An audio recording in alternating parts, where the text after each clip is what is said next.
George Pickens headed to the Dallas Cowboys with a trade from the Pittsburgh. So you and I, we just got done recording a podcast, and I joked around about it for a moment. The Steelers have a good receiver like every 3 years, but then they have to trade him because he's a insane person or whatever the case may be, and it's just the Pittsburgh way. That's just how it recycling happens. history. Remember, time is a flat circle. This is proving that point again. It's insane. I mean, like it's Plaxico Burress, it's Antonio Brown, it's Martavius Bryant, it's Juju Smith-Schuster. Like people forget Juju. He's not just the guy that has that catches like 3 crossing routes from Patrick Mahomes a year. He was a 1,500-yard receiver. Like that, he was a legit. Like we expected a lot more from Juju.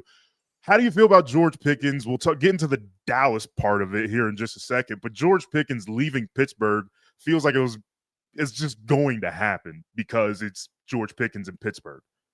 Yeah, it's a little confusing team building wise, right? Because it's like, okay, you guys, we thought like, okay, you're going to get another outside receiver. And then they ended up like moving on from Russell Wilson. Right. And then now they're flirting with, are we going to have Aaron Rodgers? Okay. So instead of having 2 outside guys now, let's go ahead and let's get rid of them. I actually think that, they're probably doing it just to get ahead of not having to pay him, right? We got 2 guys. Probably having 2 guys like Metcalf and Pickens on the same team is probably not that great, just in terms of both of them are going to want the ball. I think some of the issues with Pickens is probably a little bit overblown. Just in terms of, look, he plays angry. He plays like a DB, right? Like he plays angry. He's going to get fouls. He talks trash. You want that. He's kind of like an old school deep receiver, so he's not my captain. I'm not sending him out to talk to the referee during the coin toss, but he's definitely a guy that you want on your team. You don't want to be going up against him for sure. Yeah, and he's been consistently one of the better deep ball threats in the NFL from outside. He's a go ball guy. They tried to do that last year with Russell Wilson, who is probably one of the best go ball quarterbacks in the NFL. It just didn't work. And I think they traded for DK Metcalf, who is probably a little bit more stable, if you want to use that word. But yeah, I mean, look at his heat map. I mean, the guy essentially just catches everything deep. He eats up DBs. I think it's actually a good thing because here's the deal. CeeDee Lamb wants to move around, and you want to be able to move him around. And instead of having him kind of be this slot where has been kind of the knock on him, you can now play a little bit more 12 personnel.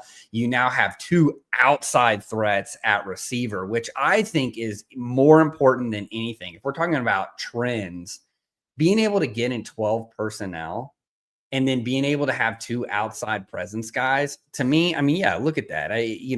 He's playing everywhere, right? He's really good in the slot. And so to me, now you can move him around even better. And the defense can't just say, well, we'll just go ahead and put 2 on CD, because now if you do that, they can go ball it. And we know Pickens is going to win that outside. Yeah. And another point that you and I were talking about, like at one point for Pittsburgh, their only offense was just throw it to George. He's down there somewhere, and Russell Wilson can just launch it, and it's over there. And something's going to happen, and we'll be in field goal range, even if Najee Harris can't run more than 2.5 yards without getting tackled, because our offensive line kind of sucks, but it's Pittsburgh, so we feel tougher than we are. Pittsburgh's just a weird deal where, like, their defense is really good, but it's not one of the best in the league, and their offense is just bad, but they're still in the playoffs every year for whatever reason. And so it's just kind of strange. But let's talk about Pickens' new team. You kind of talked about CeeDee Lamb and how much it helps him, and I agree with you. Just giving him another guy to be he's not the focal point of the offense anymore. And like for basically his entire career, it's been CeeDee Lamb, and that's it. And so I think that helps him out immensely in that regard. In regards to Dak Prescott, he's never going to feel worth the $60 million that he got right before last season started. But now he's probably, other than Jalen Hurts, probably got the two best receivers in his I guess Matthew Stafford has no, Cooper Kupp's not there anymore. Never mind. We're remembering all these different things, Yeah, moving pieces exactly. coming back together. But he might have the two best receivers in his conference, but it's still the second best within his own division. How do you feel about Dallas? Does this change where they stand as a team, as an organization within the NFC? Well, I mean, I think we know what Prescott and this offense can do. This is a 30-point plus team offensively. The questions Right. in Dallas have always centered around, can the defense hold up? Can Dak stay healthy? Because if Dak can stay healthy and play 17 games for you, then sure, this makes a lot of sense that, okay, this is a team that may not be on the back end. I think, they're trying to rebuild. They got Tyler Booker. They're trying to rebuild this offensive line. I don't think that they have a third receiver that they really feel comfortable with. I mean, you've got Tolbert, you've got Brooks, Mingo. Turpin is kind of a gadget guy. So, I mean, out of those, are we living in 12 personnel? I mean, is that what we're going to do? And so then too, because, I live in Dallas, I hear this all the time. Jake Ferguson, Luke Schoonmaker,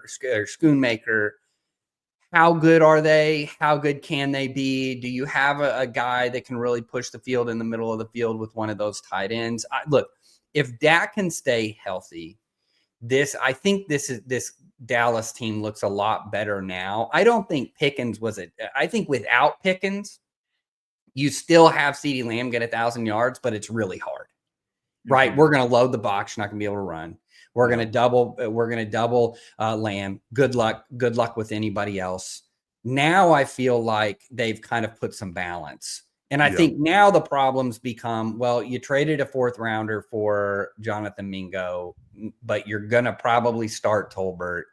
Okay, you just killed draft capital. So I think, to me, now the complaints are more on like Jerry Jones as a general manager. Exactly. And this is a Band-Aid. This is a Band-Aid. It's a pretty big one because people are going to get excited about it. And as someone that lives in the DFW area, like winning games in the regular season is how they pump everybody up. Now, can the defense? I think this is, again, when you talk Dallas, this is more about the defense than it is the offense. I think the offense is fine now. No, right? for sure. And I was just showing it here. Dak Prescott's last healthy year, I didn't include 2024, 2023. He finished second in MVP voting. Like this guy, Right. he could play quarterback. Like he's a legit. People forget just because he's Dak Prescott. Yes. He's good at football, guys. Let's not forget If he was a 1st-round draft pick, nobody would say this. And if he was anywhere else other than Dallas, I'd even argue if he was Mr. Irrelevant. Like if he's basically Brock Purdy and probably a little bit better than Brock Purdy.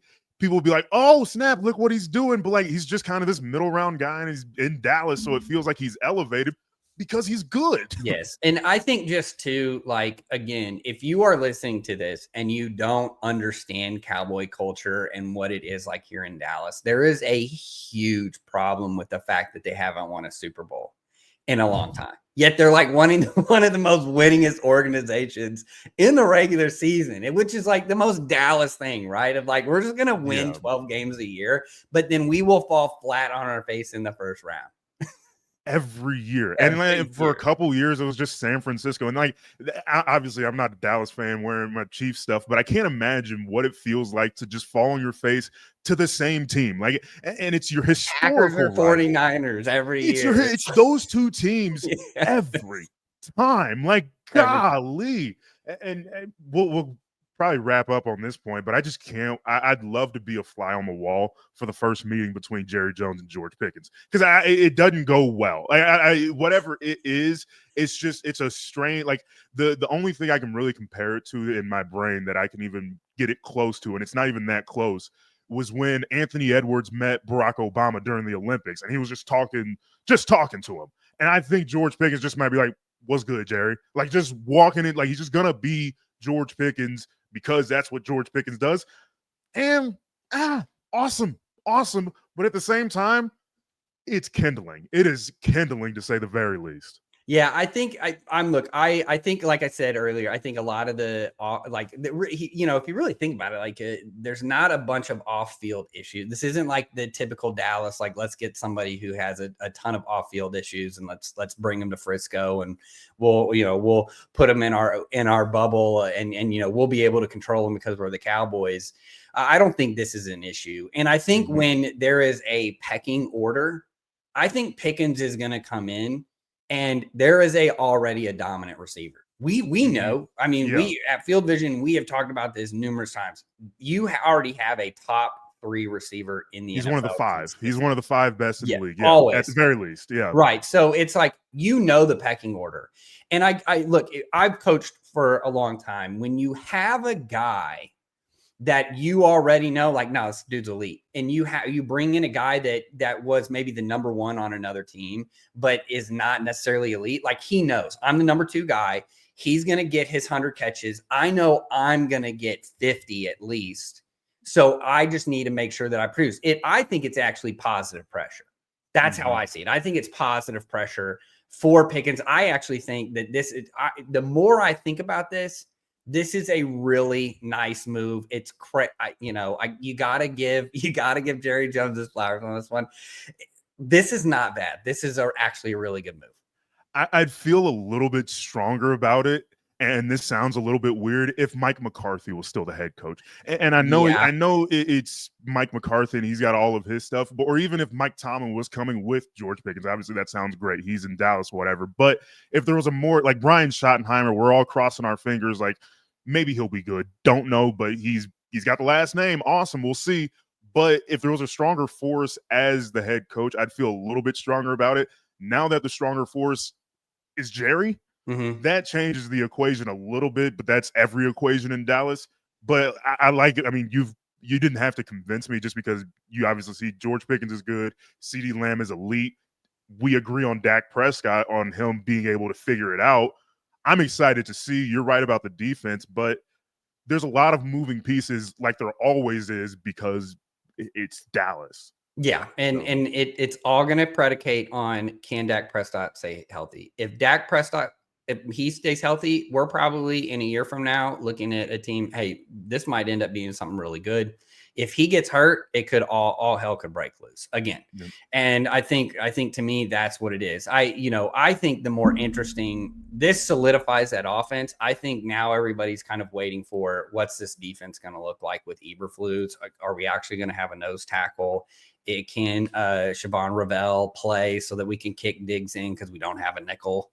Like, there's some other things, and they're all on defense, and that can be another one of these let's talk ball segments. But no, I like it. The more I think about it, as I get that hamster going, I think it's really good for Dallas.